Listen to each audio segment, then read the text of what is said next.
All right. Hey, good morning, Hope. How you doing today? Awesome. You're like Tim. You're a little too chipper for 9 o'clock in the morning on a Sunday. Hey, you got your coffee on the way in, didn't you? Right? You got it in your hand. Some of you stopped before you came because you're like, I can't trust that church coffee. And that's a big, like I'll trust God to go to church, but I'm not going to trust that they'll have good coffee. And so we hope we deliver on that. And I'm already on like some serious rabbit trails. I need to focus. Can you help me focus right now? Okay.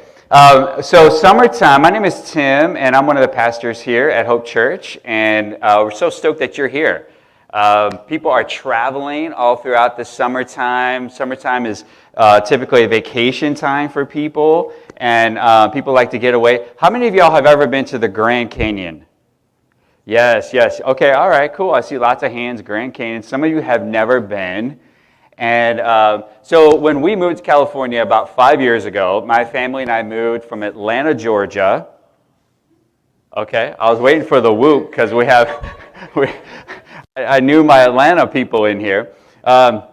We moved from Atlanta, Georgia to Santa Cruz.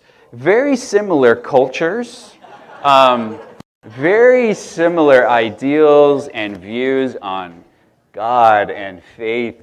And so it was not a difficult move at all for us in any way.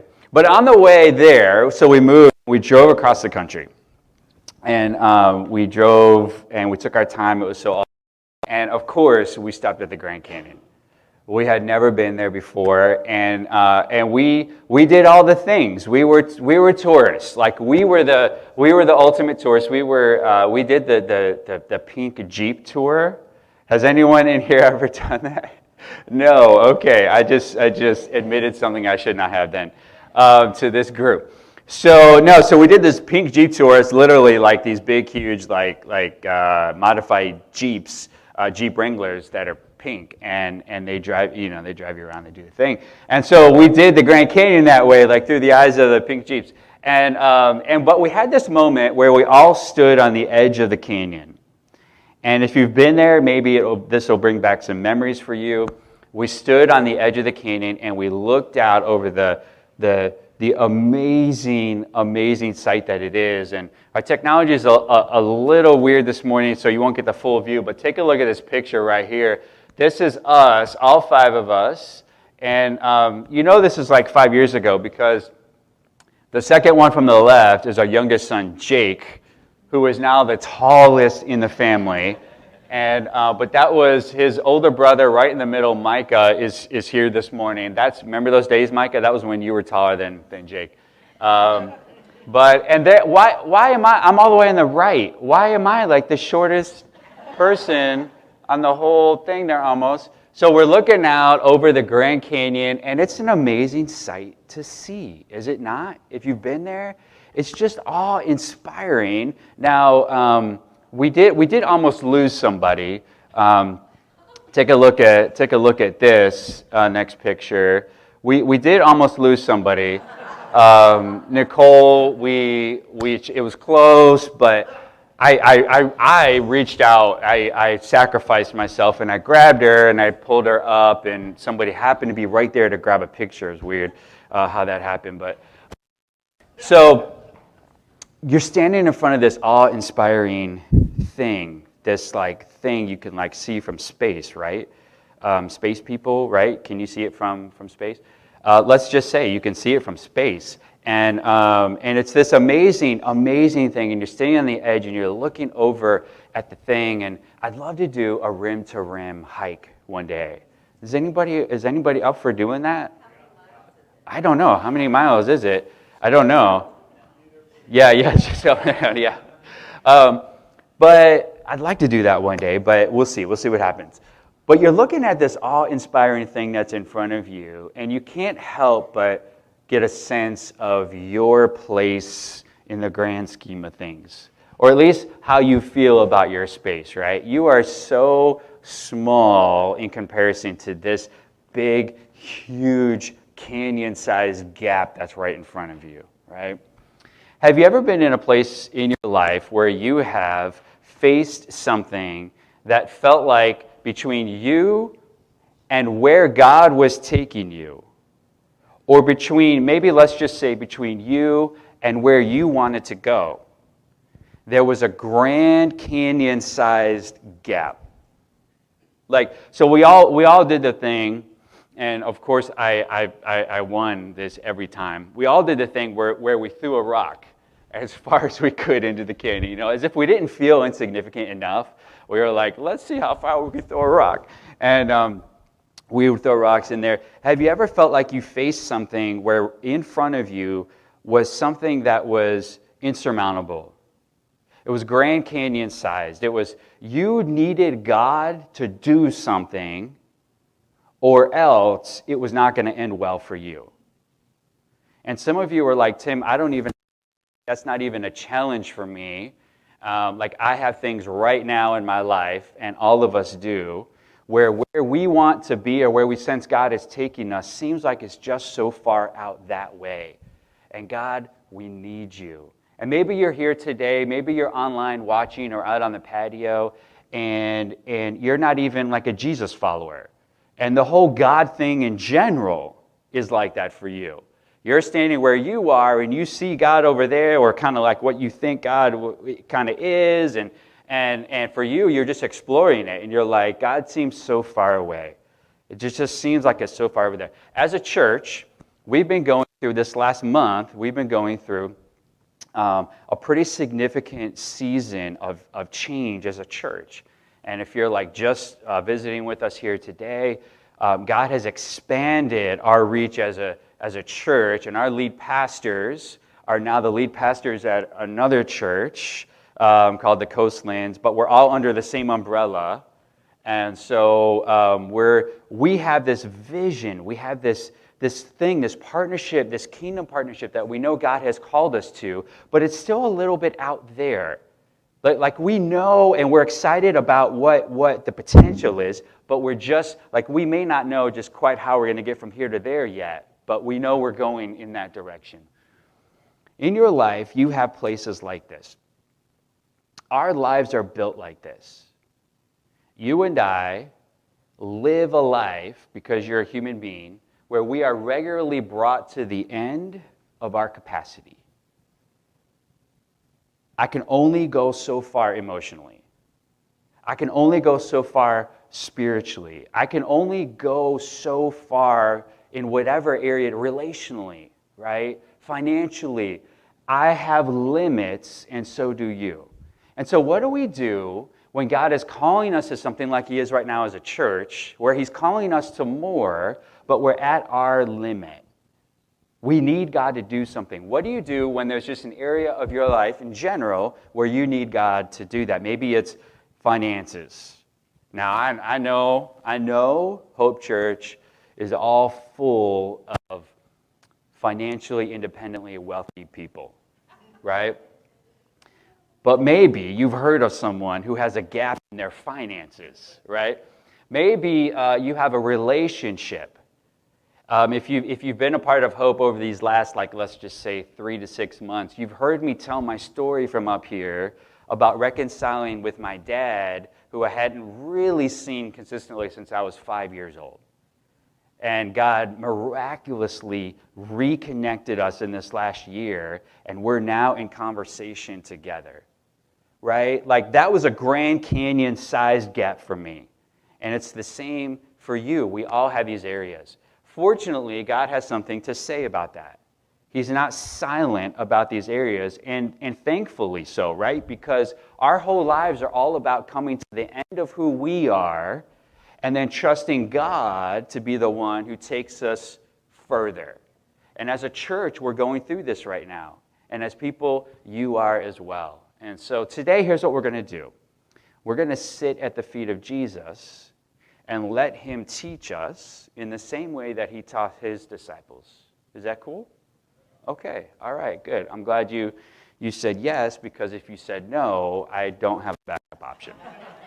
So I would look over at Chris Mantley, because he's so wise that I would say, Chris, tag, you're it, and he would step up, and he would do amazing.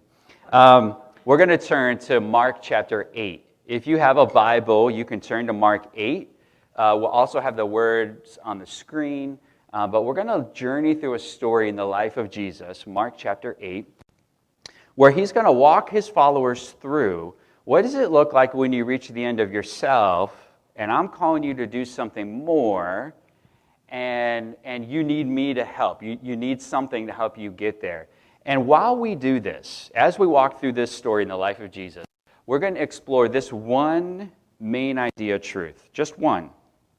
Can you handle one truth today? I don't know. That's how my mind works, so every time I teach, that's what it's going to be. One main idea, one big idea truth, and it's going to be up here on the screen for you, right here. It says this: following Jesus requires more than we ever thought. And you're like, oh, Tim, come on. Man, I was like, this is Hope Church. Like, that's not a super positive statement. Like, you're not enticing me to follow Jesus right now, Tim. It requires more than we ever thought. Isn't it good that following Jesus requires more than you ever thought? You don't know all the stuff that's gonna be involved with following Jesus when you say yes to him. Thank God you don't know. Right? All you know is the love of Jesus is presented to you, and it's so amazing and so awesome, and you so need it that you willingly grab a hold of it. And what you find out along the way, and we don't do well if we don't tell you this, is that it's going to require more of you than you ever thought. You're going to regularly reach the end of who you are and need Jesus to carry you forward. We don't like that. I don't like to ask for help. I just don't. I remember the day I was a pastor, I was in ministry, and we were following after God, but things were super, super tight financially, and we had a food ministry that had other things like diapers and whatever, like essentials that people would need. And one night, I had to call up the director. We had our kids were just real little itty bitty ones, and I had to call up the director at night and say, I need some diapers. I had no money in my bank account. I had no credit cards, and we had no diapers.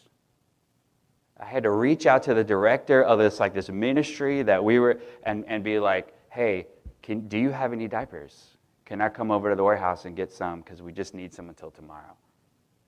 And of course, she's like, yeah, absolutely, come on. And so we got some diapers. We don't like coming to the end of ourselves.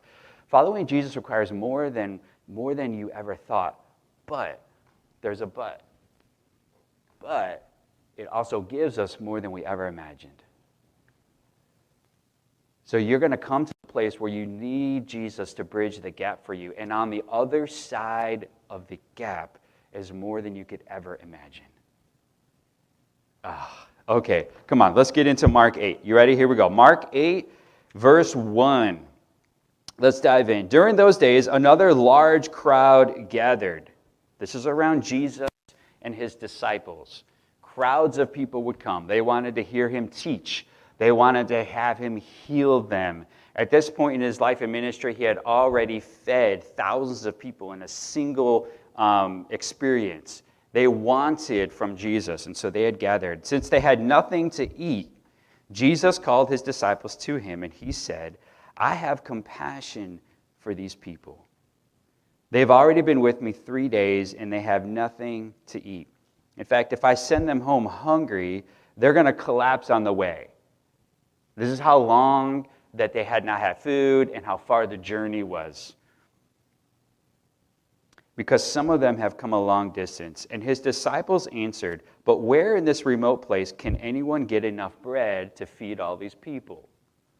Right? They weren't close to a town. They didn't have grocery stores, they didn't have any type of resources to feed all of these people. And so Jesus is like, listen, I care for these people, which, by the way, in this particular instance, these people were Gentiles. They were outsiders. They were primarily outsiders. They were not primarily Jewish people. Jesus was looking out at the people who were not part of their tribe and saying, I love these people, and I care for their physical needs. Do you know every single Saturday there's a group of volunteers that gathers right here in the upper parking lot for a ministry called Hope Feeds? And they gather food all throughout the week. And every Saturday morning they give it out freely to anyone who drives up. You roll up, on your feet, or you roll up in your, Bentley, you're getting some food. Anybody who comes, anybody and everybody, Jesus knew the value of meeting people right where they are when it comes to his love. And we do this every single Saturday. Can I tell you some cool things that are coming down the pike? Some cool things. We have a group of people now who are taking the next step and saying, hey, we want to help grow food for people in need. And there's a new kind of partner, sister ministry that's going to be coming online here shortly called Hope Seeds. And they're going to be growing stuff, and you're going to hear more about that, some very cool things. I had a pastor the other day. I was walking through his church right here in town. I was walking through his church. He was giving me the tour, and they have a giant walk-in cooler. They're storing stuff in it, not like cold. It's not turned on. They're storing stuff in it. And I said, hey, we have a food ministry called Hope Feeds, and we're kind of limited. We get donations early in the week, but we can't really use them because we can't keep them cold till the end of the week. What do you think about partnering with Hope Church, and we just flip the switch and turn this on, and we could store stuff in here? And he said, I'll not only accept that idea, I'll up the ante. What if we started handing out food and partnered with you and started handing out food in sort of mid-county during the week, and then you guys keep doing it on Saturday, and we'll share the walk-in cooler, and right? Like, God is doing some cool things right now, right? Yeah, it's amazing. Amazing what God is doing. But Jesus had compassion on these people's needs. And he looked to his disciples and he said, hey, why don't you help feed them? And they're like, hey, we don't have the means to do that. This is what I'm calling our human reality. If you look up here on the screen, you're going to see our human reality. It's limited. There's only so far we can go. Now, we're going to jump to the end of this passage. Some of you who love order and all of these things this is going to mess with you. But go on the journey with us, because we're going to come back. Ready? Jump down now to verse 8.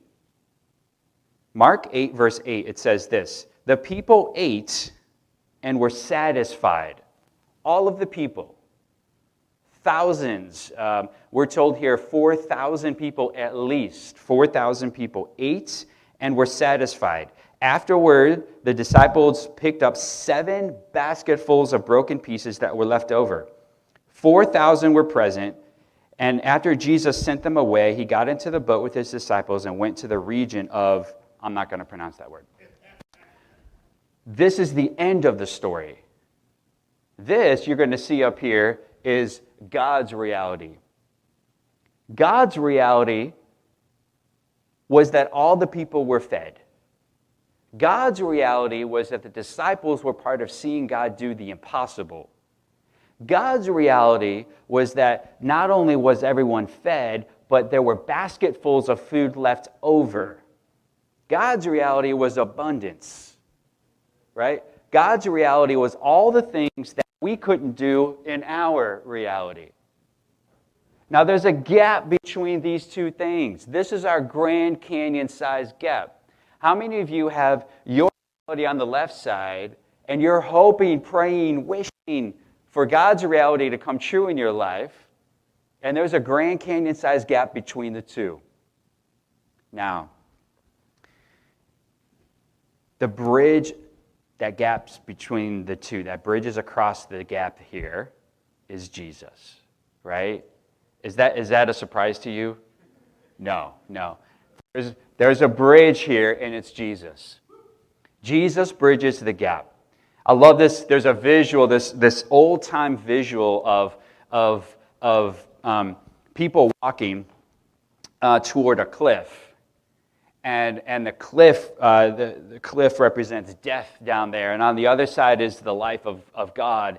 And across the gap, across the two things, is the cross of Jesus. Jesus bridges the gap for us.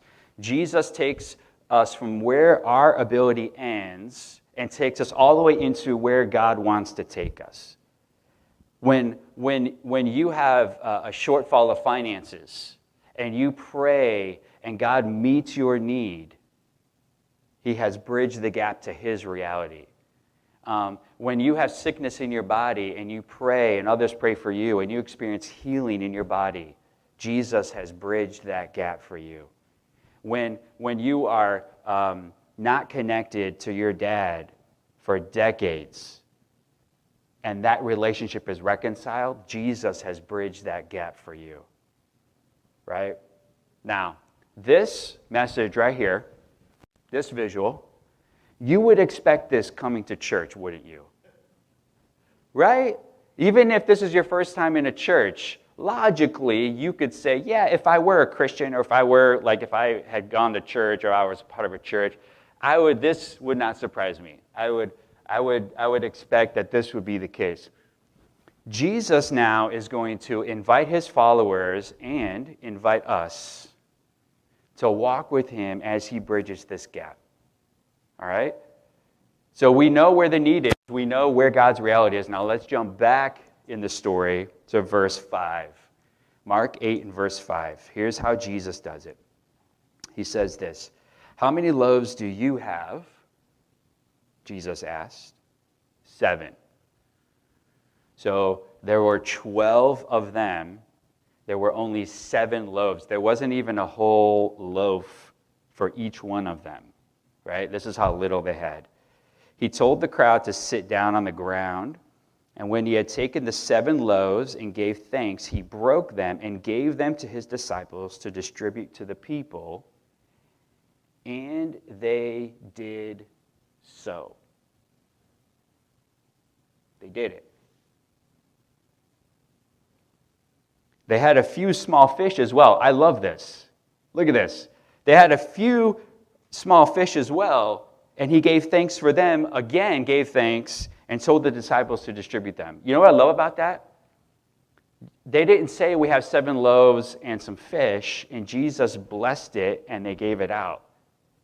They had 7 loaves, and they were like, we're holding back the fish because we need to see Jesus do this thing first. Then when it happened, they were like, oh, we got some fish too, Jesus. And He blessed that, and they distributed that. Right? It was a 2-part thing. You know what I love about that? You and I don't have to have the faith of someone who believes Jesus to do the impossible in dramatic, big ways. You and I just simply need to take the next step. Like, I believe Jesus could do like this thing over there, but Jesus, here's what I have right now that I'm willing to just sort of give up and watch what you do. And Jesus is like, cool, I'll take what you got, watch this. Now, when you see that, trust me for more. And that's what the disciples did. Isn't that amazing? I love that God is willing to work with us in our process. You don't have to throw it, like you don't have to try to jump the Grand Canyon Evel Knievel style, right? Like you don't have to, like Jesus is like, all right, I'm going to help you. I'm going to grow your faith. But here's what Jesus did in this moment. He took human reality and God's reality with Jesus as the gap, and look at the very top now.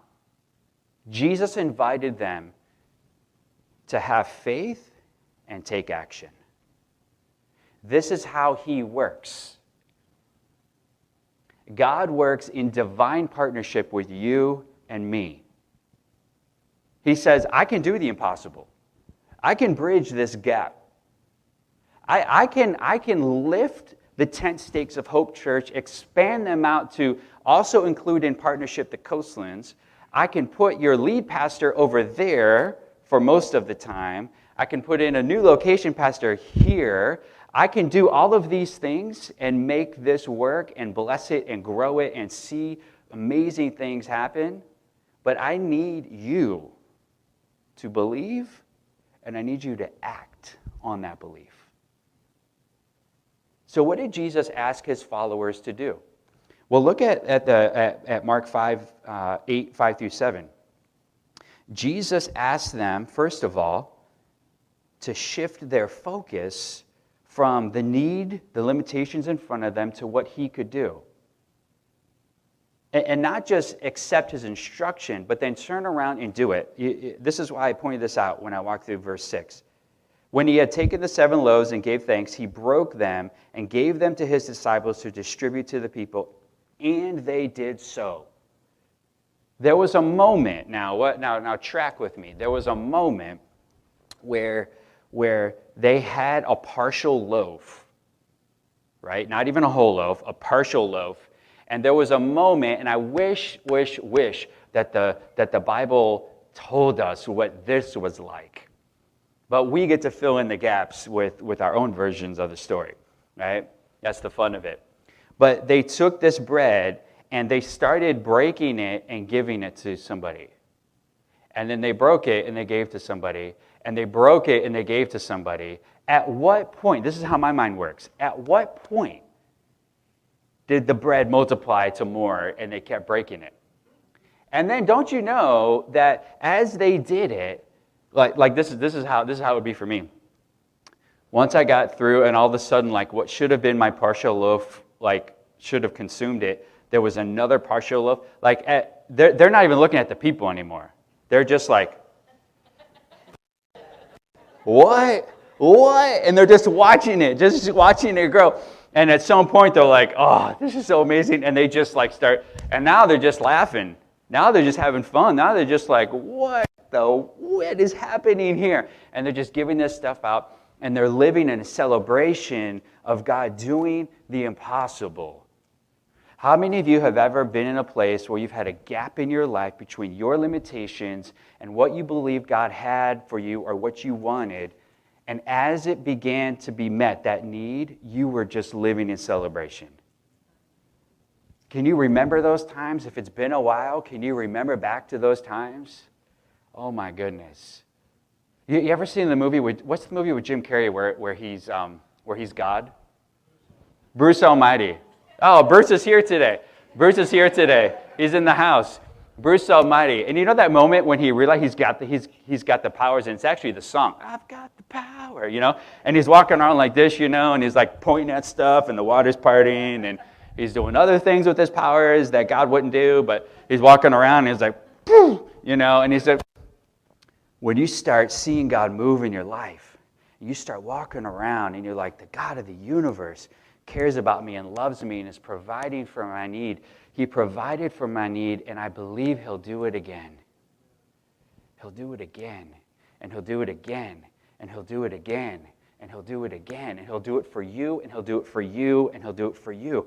It's amazing when we live in that reality and we start to see God do some things. Man, oh my goodness, I don't have time for this. In my life, I've seen God do some amazing things. I've had people walk up and give me the keys to their car and be like, you need this more than I do. Please take my car. Oh, and it has a little higher mileage, perfectly kept, but in higher mileage, so here's a check for your first repairs when that comes eventually. What? Who does that? And we had been praying because we had one car and we were trying to, make it all work on one car. God provided. Oh my goodness, so many. I grew up hearing the stories of missionaries who would sit down at their tables with orphans they had taken in and praying, God, we don't have any food right now. We need your help. And a knock would come at the door, and it was a food truck that had broken down and said, my truck is broken down. They're not going to be able to come till tomorrow. All the food is going to spoil. Can you take it? Yeah, and they take it in. Listen, when God bridges the gap, it's amazing. It's amazing, but it's a divine partnership. It's not just us getting excited about God doing things, not just faith, but it's action. Jesus invited his followers to have compassion on the outsider. That's one of our core values at Hope. We love that. Jesus invited them to not just have compassion on people, but to do something about it, to take what they had, give it up, and watch God work with it. Jesus invited them to give thanks to God in advance and then watch him work in the way that they had prayed. Jesus invited them to physically break the bread and start passing it out to people. What is he calling you to do? For some of you here today, you don't have this Jesus bridge in your life yet. But you're here. You're watching online. You're watching on the patio. You're here today, and you're here for a reason. Jesus wants you to know that in the gap between your reality and whatever it is that you need, and we're hoping that you realize it's God's reality for your life, is Jesus. And Jesus has stepped in, and he wants to bridge that gap for you. And in just a minute, we're going to give you an opportunity to say yes to Jesus, right? For some of you, though, for lots of you, you have other areas in your life where you've reached the end of your reality, and you need God desperately. You need God to bridge the gap. You know Jesus has already done it for you, but you need to see God do that thing. And here's what he's asking you to do. Have the faith to believe and then act on it. And you can do both of those things right here and right now. You can have faith to believe Jesus, that he'll do what he says he can do, that he'll do it again in your life like he's done it in the lives of other people. And then you can take action on that right here, right now, by giving that over to God and trusting him once again. So our band is going to come up, and they're going to start playing quietly in the background. And here's what we're going to do right now. We're going to take a few minutes, and we're going to respond to this together, you and I. And then when we're done, you and I, our band is going to lead us in a song that's going to help us respond all the way out the door. And so right now, let's pray together. Would you pray with me? God, we thank you so much that in this moment, you've reminded us that following you does require more than we ever thought it would. But it also gives us more than we ever imagined. Jesus, you are ready and waiting. You have a feeding of the 4,000 experience waiting for us right now.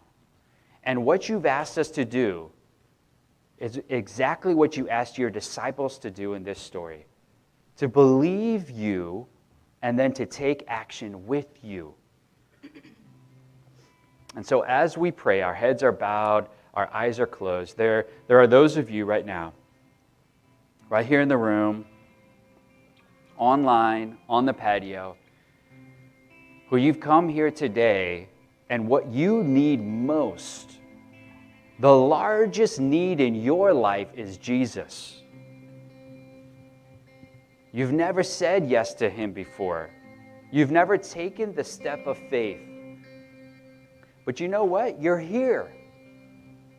You're here right now. God has set the table before you. The feast is ready. He's invited you into the place of honor at the table. And he has said to you, today is the day. Today is your day of salvation, of when you say yes to Jesus and enter into relationship with God. I get it though. It's a little overwhelming. What does it look like? Our heads are bowed, our eyes are closed. It looks like this. We simply admit our need for Jesus. I don't have to convince you of your need for more. Then we believe that he is who he says he is. That he lived a perfect, sinless life. That he died a death on the cross, and that 3 days later he was resurrected again to life. And then we simply commit ourselves to following him by saying yes. That's all. But listen, you don't need to know the whole pathway. You need to know the first step. The first step is simply saying yes to Jesus, and you do it like this. You can pray this prayer silently right there in your seat, wherever you are. God, thank you for bridging the gap for me. I have felt a Grand Canyon-sized hole in my heart. I know in my heart of hearts that I need you. Jesus, thank you. Thank you for loving me and giving your life for me and inviting me to the table right here, right now. And as best I know how, I just simply say yes to you. I turn my heart towards you and I say yes.